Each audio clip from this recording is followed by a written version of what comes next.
Vocal polyp और vocal nodule. Vocal cord जो कि पार्ट ऑफ वॉइस बॉक्स होता है, ये एक वी शेप बैंड होता है। अगर वोकल कॉर्ड को सूजन आ जाती है या अगर अपन बहुत तेज बोलने लगते हैं तो वोकल कॉर्ड के अंदर स्वेलिंग आ जाती है। अगर आपको तेज बोलने की आदत है तो आपको वोकल पॉलिप या वोकल नोड्यूल हो सकता है।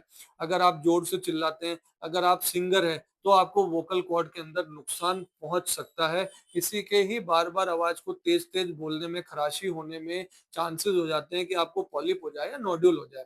अगर आपको एक बार ही हो जाता है तो आपकी बॉडी खुद अपना हीलिंग प्रोसेस स्टार्ट करती है। अगर आपको सूजन आ गई है तो बॉडी ऑटोमेटिक खुद को हील करने की कोशिश करती है और उसी वक्त वोकल कॉर्ड में ज्यादा सूजन होती है तो एक प्रोसेस की वजह से वहां पर एक मास बन जाता है जिसे हम लोग पॉलिप बोलते हैं।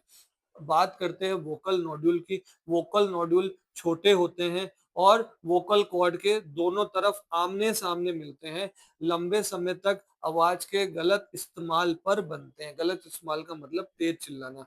वोकल पॉलिप बड़े होते हैं और एक ही तरफ मिलते हैं जो कि वोकल कॉर्ड के पास पाए जाते हैं।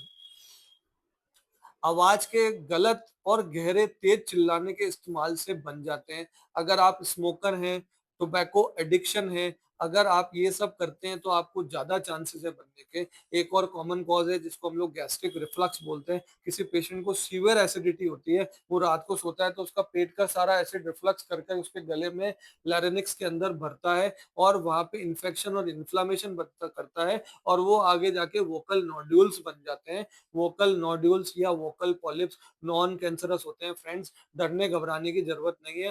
पर हाथों हाथ इसका राइट ट्रीटमेंट लेना बहुत जरूरी है क्योंकि अगर आप समय पे इसका इलाज नहीं लेंगे तो परमानेंट डैमेज हो जाएगा। क्योंकि बहुत से पेशेंट्स मेरे पास ऑपरेशन कराने के बाद भी आते हैं कि डॉक्टर साहब हमारे तो ये वापस बन गया।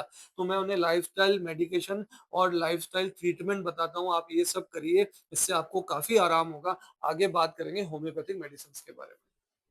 भले ही आपको वोकल कॉर्ड सिस्ट हो, वोकल कॉर्ड नोड्यूल हो या वोकल कॉर्ड पॉलिप हो, होम्योपैथिक में थोड़ा टाइम लगता है पर होम्योपैथिक एक ऐसा इलाज है जो इस बीमारी को जड़ से ठीक कर देता है क्योंकि हम एज अ होल पेशेंट की हिस्ट्री लेते हैं, उसकी हम प्रॉपर कंप्लेंट लेते हैं, उसकी प्राइमरी कंप्लेंट भी सुनते हैं और उसकी सेकेंडरी कंप्लेंट भी सुनते हैं। जैसे कि प्राइमरी कंप्लेंट पेशेंट लेके आए कि मुझे वोकल कॉर्ड नोड्यूल हो रहे हैं, जो कि उसने लेरेंजोस्कोपी करके पता लगा लिया, ऑपरेशन कर लिया पर वापस हो गए।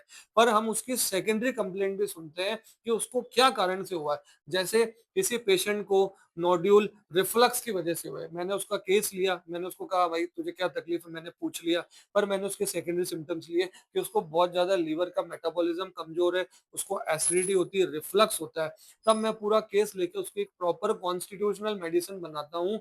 इससे उसका ऑल ओवर केस बनता है और वो जड़ से ठीक होता है। मैं आगे कुछ कॉमन मेडिसिन बताना चाहूँगा जो मैं बहुत कॉमनली यूज़ करता हूँ जिससे मुझे बहुत अच्छे रिजल्ट्स मिलते हैं। फ्रेंड्स ये एजुकेशनल पर्पज़ का वीडियो है, मेरे द्वारा बताई हुई मेडिसिन्स या नॉलेज आपको पसंद आती है तो लोकल डॉक्टर से ज़रूर मिलिएगा। अर्जेंटम निट जिसे हम लोग अर्जेंटम नाइट्रिकम बोलते हैं, एसिड नाइट्रिकम थूजा एक बहुत ही अच्छी दवाई जिसे हम लोग शॉर्ट फॉर्म में टीएमवी बोलते हैं, ट्यूक्रिकम मेरम वेरम, ये भी बहुत अच्छा पॉलिप में इम्प्रूवमेंट लाती है। और एक और अच्छी मेडिसिन है जिसे हम लोग ऑरम ट्रिफलम बोलते हैं। इन मेडिसिन के कॉम्बिनेशन से पेशेंट बहुत अच्छी तरह ठीक हो जाता है।